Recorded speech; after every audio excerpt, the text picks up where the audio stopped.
ಅದರಿಂದ ಅವರು ಮಂಗಳೂರು ಉಡುಪಿನೂ ಸೇರಿದೆಯಾ, ಕರಾವಳಿ ಪ್ರದೇಶನೂ ಸೇರಿದೆಯಾ ಅಂತ ಕೇಳ್ತಾ ಇದ್ದಾರೆ. ಕರಾವಳಿನೂ ಸೇರ್ಕೊಂಡಿದೆ.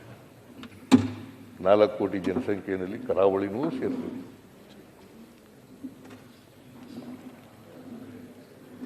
ಸೊ ಅದರಿಂದ ಮಾನ್ಯ ಅಧ್ಯಕ್ಷರೇ,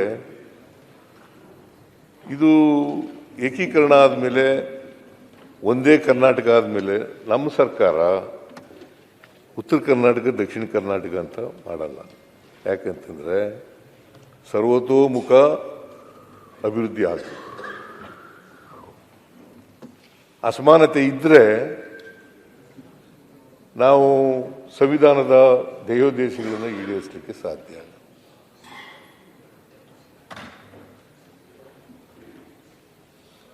ಅಸಮಾನತೆ ಹೋಗದೇನೆ ಸ್ವಾತಂತ್ರ್ಯ ಬಂದದಕ್ಕೆ ಸಾರ್ಥಕ ಆಗಲ್ಲ.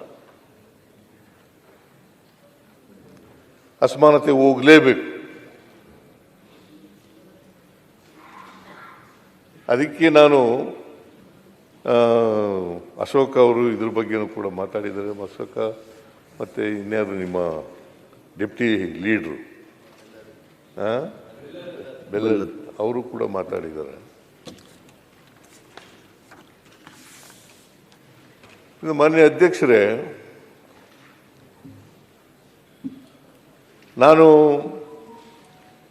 ಯಾಕೆ ಇಷ್ಟೆಲ್ಲ ಆದರೂ ಕೂಡ ನಂಜುಂಡಪ್ಪ ಅವರ ವರದಿ ಬಂತು, ಅದನ್ನು ಜಾರಿ ಮಾಡೋದು, ಇಷ್ಟೆಲ್ಲ ಆದರೂ ಕೂಡ ಯಾಕೆ ಅಸಮಾನತೆ ಇನ್ನೂ ಮುಂದುವರೆದಿದೆ ಅಂತಕ್ಕಂಥದ್ರ ಬಗ್ಗೆ ವಿಚಾರ ಮಾಡಿದಾಗ ಉತ್ತರ ಕರ್ನಾಟಕದಲ್ಲಿ ಡೈರಿ ಆಕ್ಟಿವಿಟೀಸ್ ಕಡಿಮೆ. ಡೈರಿ ಆಕ್ಟಿವಿಟೀಸ್ ಕಡಿಮೆ. ಯಾಕಂತ ಹೇಳ್ತಾ ಇದ್ದೀನಿ ಅಂತಂದರೆ, ಬೆಂಗಳೂರು ಮಿಲ್ಕ್ ಯೂನಿಯನ್ನಲ್ಲಿ ಸುಮಾರು 17 ಲಕ್ಷಕ್ಕೂ ಹೆಚ್ಚು ಒಂದು ದಿನಕ್ಕೆ ಲೀಟರ್ ಹಾಲು ಉತ್ಪಾದನೆ ಆಗುತ್ತೆ. ಬೀದರ್, ಗುಲ್ಬರ್ಗ, ಯಾದಗಿರಿನಲ್ಲಿ ಮಿಲ್ಕ್ ಯೂನಿಯನ್ನಲ್ಲಿ ಬರೀ 67,000 ಆಗುತ್ತೆ.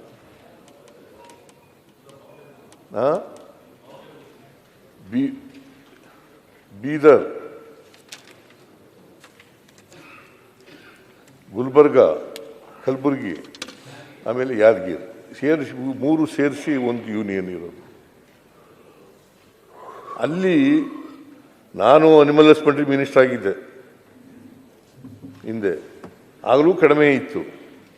ಅಂದರೆ ನಾನು 85ನೇ ಇಸ್ವಿನಲ್ಲಿ ಅನಿಮಲ್ ಹಸ್ಬೆಂಡ್ರಿ ಮಿನಿಸ್ಟರ್ ಆಗಿದ್ದೆ. ಆಗಲೂ ಕಡಿಮೆ ಇತ್ತು, ಈಗಲೂ ಕಡಿಮೆ ಇದೆ.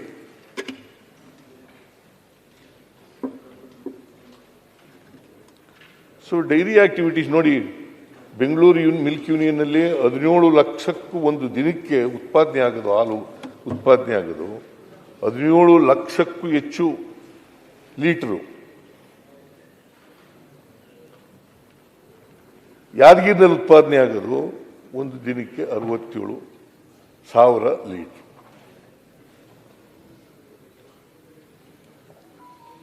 ಎಷ್ಟು ಅಜಗಜಾಂತರ ವ್ಯತ್ಯಾಸ ಇದೆ. 1 ಲಕ್ಷ ಲೀಟರು ಇಲ್ಲ. ಈಗ 2 ಹಸು ಸಾಕ್ತಾರೆ ಅಂತ ಇಟ್ಕೊಳ್ಳೋಣ.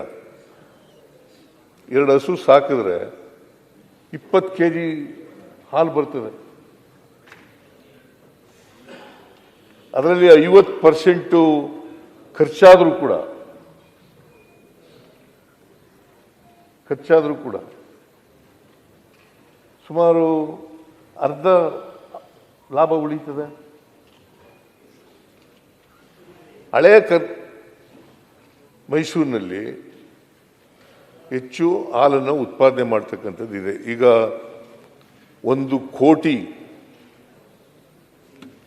ಕೋಟಿಗೂ ಹೆಚ್ಚು ಹಾಲು ಉತ್ಪಾದನೆ ಆಗ್ತದೆ ಒಂದು ದಿನಕ್ಕೆ. 1 ಲೀಟರು 1 ಕೋಟಿ ಲೀಟರ್ 1 ಕೋಟಿ ಲೀಟರ್ ಹಾಲು ಒಂದು ದಿನಕ್ಕೆ ಉತ್ಪಾದನೆ ಆಗ್ತದೆ. ಅದರಲ್ಲಿ 10 ಲಕ್ಷಕ್ಕೂ ಹೆಚ್ಚು ಉತ್ತರ ಕರ್ನಾಟಕದ ಮಿಲ್ಕ್ ಯೂನಿಯನ್ಗಳಲ್ಲಿ ಉತ್ಪಾದನೆ ಆಗುತ್ತೆ.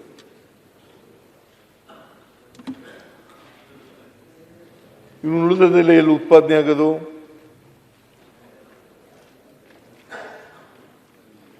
ಅಶೋಕ್ ಅವರು ಹೇಳಿದ್ದಾರೆ, ವಿರೋಧ ಪಕ್ಷದ ನಾಯಕರು ಪ್ರಣಾಳಿಕೆಯಲ್ಲಿ 7 ರೂಪಾಯಿ ಕೊಡ್ತೀವಿ ಅಂತ ಹೇಳಿದ್ರಿ, ಇನ್ನೂ ಕೂಡ ಹಾಲಿಗೆ ಕೊಟ್ಟಿಲ್ಲ ಅಂತ ಹೇಳಿದ್ದಾರೆ. ಯಡಿಯೂರಪ್ಪನವರು ಇರುವಾಗ 3 ರೂಪಾಯಿ ಕೊಡ್ತಾ ಇದ್ರು, 1 ಲೀಟರ್ ಹಾಲಿಗೆ 3 ರೂಪಾಯಿ ಕೊಡ್ತಾ ಇದ್ರು. ನಾವು ಅದನ್ನ 5 ರೂಪಾಯಿ ಮಾಡಿದವ್ರು ಯಾರು? ಅದೇ ಶುರು ಮಾಡಿದ್ರಪ್ಪ, 5 ರೂಪಾಯಿ ಮಾಡಿದವ್ರು ಯಾರು? 5 ರೂಪಾಯಿ ಮಾಡಿದವ್ರು ಯಾರು ರೀ? ಆಮೇಲೆ ನಾವು ಬಂದ ಮೇಲೆ ಅಧಿಕಾರಕ್ಕೆ ಈ ಸಾರಿ ಬಂದ ಮೇಲೆ ಒಂದ್ಸಾರಿ 3 ರೂಪಾಯಿ ಹೆಚ್ಚು ಮಾಡೋದು, ಅದು ಪೂರ ರೈತರಿಗೆ ಕೊಡೋಕೆ ಅಂತ ಮಾಡಿದೆ. ಇನ್ನೊಂದು ಸಾರಿ 4 ರೂಪಾಯಿ ಹೆಚ್ಚು ಮಾಡೋದು, ಅದನ್ನು ಪೂರ ರೈತರಿಗೆ ಕೊಡಬೇಕು ಅಂತ ಮಾಡಿದೆ. ಮಿಲ್ಕ್ ಯೂನಿಯನ್ ಅವ್ರು ಇಟ್ಕೊಳ್ಳೋಕೆ ಕೂಡುದು. ಆಮೇಲೆ ಏನ ಯಾರು ಹೇಳಿದ್ದು? No no no no no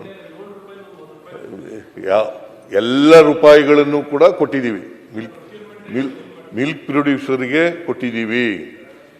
ಒಂದು ವೇಳೆ ಯಾರು ಕೊಡದೆ ಹೋದ್ರೆ ಹೇಳಿ, ಅವ್ರನ್ನ ನಿಲ್ಲಿಸ್ಬಿಡ್ತೀನಿ, ನಾನು ದುಡ್ಡು ಕೊಡೋದು ನಿಲ್ಲಿಸ್ಬಿಡ್ತೀನಿ. ಇಂಥ ಯೂನಿಯನ್ನಲ್ಲಿ, ಇಂಥ ಸೊಸೈಟಿನಲ್ಲಿ ರೈತರಿಗೆ ಕೊಡ್ತಾ ಇಲ್ಲ ಅಂತ ಹೇಳಿ. ಇಂಥ ಮಿಲ್ಕ್ ಯೂನಿಯನ್ನಲ್ಲಿ, ಇಂಥ ಸೊಸೈಟಿನಲ್ಲಿ, ಇಂಥ ತಾಲೂಕಿನಲ್ಲಿ ರೈತರಿಗೆ ಕೊಡ್ತಾ ಇಲ್ಲ.